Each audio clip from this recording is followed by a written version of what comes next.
Hey everybody, it's Shaun King. Hope you're doing really, really well. I just saw a video from amandaseales, and almost all of the points that she made, Breitbart and other conservative media outlets have made many of those points over the past few days. And I just want to address them directly, transparently, and I encourage everybody who's watching, push back, do your own investigating, but you have to understand what's fact and what's conjecture. First, I encourage you to separate a viral social media campaign from the actual facts of this case and the actual people who are defending and supporting Rodney Reed. The Innocence Project took on Rodney's case nearly 18 years ago, and nearly 95% of the people who appealed to the Innocence Project, which is a Nobel Peace Prize nominated organization, the world's leading organization on exonerating people for crimes they were convicted of that they did not commit. The Innocence Project has been working with Rodney for 18 years. They have a full staff of attorneys, a support team, and a group of exonerees that are there to support Rodney. And before I ever heard about Rodney Reed, they had been working on this case literally for a generation. So part of what made me feel comfortable, I kicked the tires, looked under the hood. There's no document, no link, no screenshot that people are sharing that I haven't seen. And there's nothing, absolutely nothing about this case that the Innocence Project has not seen from top to bottom. They have tens of thousands of pages of information, of interviews, of witnesses, of affidavits. And I just want to start there because they've put their name and their reputation on the line.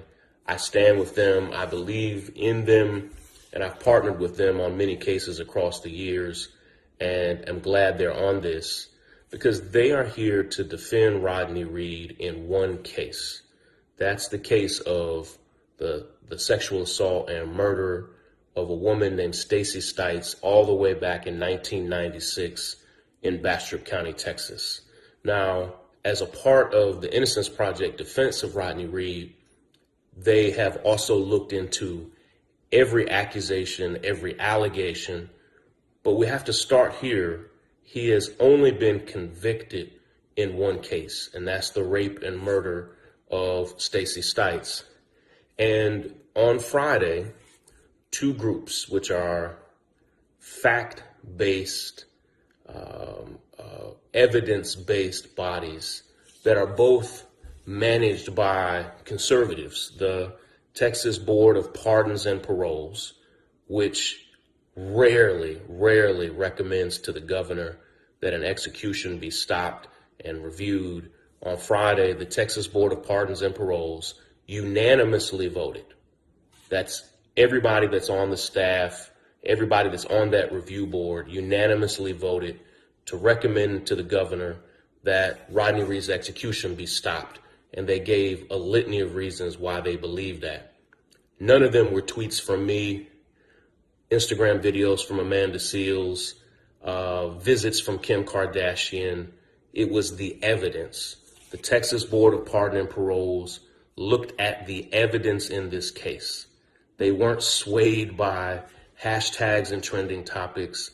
They weren't swayed by protests and demonstrations.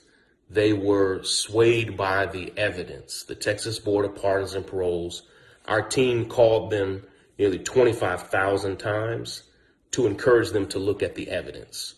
And they looked at the evidence in the case of the murder of Stacey Stites and said, yes, Governor, we believe there is evidence that could exonerate him, that should be reviewed. We believe there are potential violations that should be reviewed. Therefore, we are recommending that this execution be delayed or stayed. About 2 hours after the Texas Board of Pardon and Paroles made that recommendation, the Texas Criminal Court of Appeals, again, completely dominated by ultra conservatives in the heart of Texas, voted to grant Rodney Reed an appeal. And in their opinion, which I've posted right here on my Instagram, and you can scroll down, they said that they believe there might be Brady violations, which means there was evidence that could have exonerated Rodney Reed all the way back in 1996 that the prosecution failed to turn over to Rodney and his defense team. That's illegal. You can't have evidence or information that could exonerate somebody that you just hold close to your chest. Like, they might do that in the movies or on TV, but that's a Brady violation. It's against the law. But not only that, the Texas Criminal Court of Appeals said, we have seen signed affidavits from eyewitnesses, from experts, from dozens of them, all under the threat of perjury. If any of those affidavits are lies, you could literally go to jail or prison for committing perjury. That we've reviewed dozens of affidavits that we believe need to be reviewed in the appeal. So as much as Rodney's case has gone viral, as much as it is all over the internet, those two groups, the Board of Pardons and Paroles and the Texas Criminal Court of Appeals, they didn't say, you know what, Rihanna and Wale posted about this, let's grant an appeal. They didn't say, we saw Shaun King's petition, let's grant an appeal. They looked at the evidence and granted an appeal. Now, there are a few things that I want to go down. There's a lot of horrible, destructive misinformation that is being shared wildly by people who've hardly studied this case. Over the past month, I have studied and worked on this case for hundreds of hours, but I'm working with people who have literally put in, Malcolm Gladwell says you're an expert in something when you've put 10,000 hours in. I'm working with people who've put in 10,000 hours on this case, particularly Bryce, the lead, the senior attorney from the Innocence Project in this case. We've had open, honest, brutal conversations about every aspect where I have pushed and pushed and pushed. So I have some things that I want to, some myths and fabrications and lies that I have to address. The first is that Rodney's case was heard by the Supreme Court and they issued a document with damaging information. It's a complete fabrication. Rodney's case has never, not once, not twice, not three times, zero. Rodney's case has never been heard by the Supreme Court. Yet there's this document that people are passing around that says Supreme Court at the top. And if you Google it, people said, look, it has a Supreme Court web address. That is a document submitted by the police and prosecutors in Texas. It has already literally been fact-checked and found to have dozens of factual errors. It is a document from the prosecutors who believe they got it right when Rodney Reed was found guilty in this case. People saying, listen, there's a Supreme Court document and I have my hands on it. This is real. It's from the Supreme Court. And I'm saddened by it because people are sharing it that have never worked on cases like this. They see the Supreme Court in the letterhead and think it was an official decision by the Supreme Court, that it was a verification by the Supreme Court. It wasn't. It was a junk document submitted by the prosecution in this case. It does not have to be factually accurate. It's just their arguments. And so there are dozens of factual errors in that document. But because people don't understand what the document is and they're falsely saying that the Supreme Court said this or that about Rodney, it's just not true. Another thing, Dr. Phil, and I encourage you, if you haven't seen it already, Dr. Phil did 2 full episodes on this case, and he brought in nearly 20 different experts, studied thousands of pages of documents. And he also met with Rodney Reed and pushed him hard, not just on allegations of previous crimes or previous acts of sexual assault or violence. He pushed him on the case with Stacey Stites, the murder of Stacey Stites, but he also pushed him on all the other cases. And Rodney and his attorneys said to Dr. Phil what the Innocence Project attorneys also said to me. Rodney welcomes going to trial on all of those cases. And his attorneys at the Innocence Project have said, please try Rodney in court on any accusation or allegation that you're putting out there. But I have to explain something to you. All of the allegations that we hear now about Rodney Reed, when Rodney was actually in court being tried for murder, they never brought any of those allegations or accusations up in court, not at all during his entire case. In fact, they waited until the sentencing period to throw anything at the wall that they could to see what would stick. And the reason they waited to the sentencing period is almost anything goes. You've probably watched the sentencing period in the case against the Dallas police officer Amber Geiger, the Botham Jean murder case. And it was after the sentencing where we heard Botham's brother, Botham's father, we heard from friends of Amber Geiger who can go on at length. It doesn't have the same evidential standards. You can just say whatever you want during the sentencing period. Very few things, very few motions are denied in that period. And so you can put out anything you want. And so in that sentencing period, the prosecution threw several cold cases at the wall and said, we believe Rodney did A, B, C, D, or E. Well, it's deeply insightful that they didn't bring any of those things up during the actual trial, because then they would be subjected to rigorous cross-examination in a way that just doesn't happen in the sentencing period. I want to get into the facts of the case against Rodney Reed and the murder of Stacey Stites. If Rodney Reed is not guilty of that murder, and now 4 different forensic scientists have come out to say, we have tested and examined all of the evidence, and it is scientifically impossible for Rodney Reed to have committed the murder. He was not there or near her at the time of death. There was no DNA from Rodney found at the crime scene or the vehicle that she was believed to have been in. No fingerprints, no hair, no fiber. And in fact, the police officer that's believed to have killed her fiance, Jimmy Fennell, that there is ample evidence that it was him. And Jimmy Fennell was actually the lead suspect for months and months in this case, until other police officers in the department began kind of blocking and shielding him from any type of guilt. Let me just propose something to you. Say Rodney Reed is not guilty, but he was arrested, charged, convicted. Say that his attorneys are correct, that evidence that could have exonerated him was kept from the courts. What we're saying is that Rodney Reed was framed for a crime that he did not commit. Let me push it a little bit more. I've read the entire transcript of that court case, 1,000 pages of documents. The entire prosecution argument is that Rodney Reed was a complete stranger to Stacey Stites, who carjacked her on an old country road in the middle of nowhere at 3 a.m. But we have a family member from Stacey Stites who said actually she was in a relationship with Rodney. We now have a friend of Stacey Stites who also says she confided in her about her relationship with Rodney.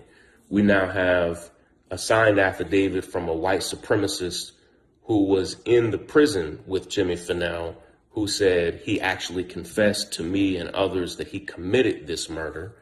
And so we have all of this evidence that exonerates Rodney. We now have an affidavit from a manager at the grocery store where she worked, who said that they regularly warned her when her fiance would come into the store so she could go hide because she was so afraid of him. We now have the people who lived underneath her in the apartment said they regularly heard her being beaten and abused by Jimmy Fennell. And so we have all of this information that was never entered into the trial. All of it would have exonerated Rodney Reed. Well, if that information was kept, what we're saying is, and this isn't a conspiracy theory, if all that information was concealed, we are saying that Rodney Reed was not guilty of this crime, but was framed for it by police and prosecutors. 3 different police officers have now signed affidavits saying horrible things. Close friends of Jimmy Fennell, the officer who was engaged to her, who was later convicted of sexual assault and kidnapping, something that Rodney Reed has never been convicted of. They said that one officer said at her funeral, they overheard Jimmy Fennell say at her funeral that she got what she deserved. Another officer said that Jimmy Fennell openly lied about his alibi that night. If you go and look at his, and in fact, the Texas Criminal Court of Appeals cited this in their reason for granting Rodney Reed an appeal. The Texas Criminal Court of Appeals said that it is possible that he committed perjury because his best friend, another police officer, said that his alibi was phony. In court, he testified that he was at home all night, chilling, watching TV, that's it. But his best friend in the police department said, actually, that's not true. We were out drinking almost until we were drunk, which is very insightful because fresh beer cans were found right next to the body of Stacey Stites that were found as soon as her body was discovered. And guess whose DNA was on those beer cans? The DNA of police officers, suggesting that police officers may have actually helped dump her body there. One of the police officers either took his own life or was murdered just months after this incident. His brother, and there's a documentary about this, said he always believed that his brother was murdered and didn't take his own life. Either way, his DNA was literally found on a beer can right next to Stacey Stites' body. All of this evidence is deeply insightful because it suggests that Rodney Reed could have been framed for a murder that he did not commit. Which begs the question, if Rodney Reed was framed by police and prosecutors for this murder, what else might they frame him for? What else might they pin on him? And so when I see other reports from those same police officers or from those same prosecutors saying that Rodney did A, B, C, D, or E, I'm not even saying that it's not true. I have side eye for it. If they framed anybody who would frame an innocent man, I don't put anything past them at all. So if you frame Rodney Reed in this case, of course, you'd be willing to frame him for any case. Part of the reason I'm willing to consider that is because the Innocence Project has openly asked the sheriff's department, the police department, for all of the evidence in the other cases that they say Rodney had something to do with. And they either refuse to give it over, one, or say now that they've lost that evidence, that they've lost rape kits and lost the evidence. Evidence is never lost, it's discarded. And so that evidence is evidence that could exonerate Rodney, but they either refuse to give it or say now that it's been lost or destroyed. Again, I have a problem with that. For me, I have to address the facts of the case of the murder of Stacey Stites. And I have always said to myself, I just don't know about those other cases. And I say that as sincerely as I can. I have skepticism because I don't trust those police. I don't trust those prosecutors. And in one of the cases that people say that Rodney Reed committed some type of sex crime, he was actually charged and then found not guilty of that. And so in the only one that they actually took to trial, he was found not guilty. It wasn't a hung jury. All 12 jurors found him not guilty of the crime. And so I have skepticism, but I will say to you what Rodney has said and what his attorneys have said. I welcome him being tried on any of those cases. I loathe sexual assault. I loathe sex crimes. And yet I am openly defending this man because I believe in this case that he's being railroaded. So I could go on and on and on. I could speak for hours about the actual evidence in this case.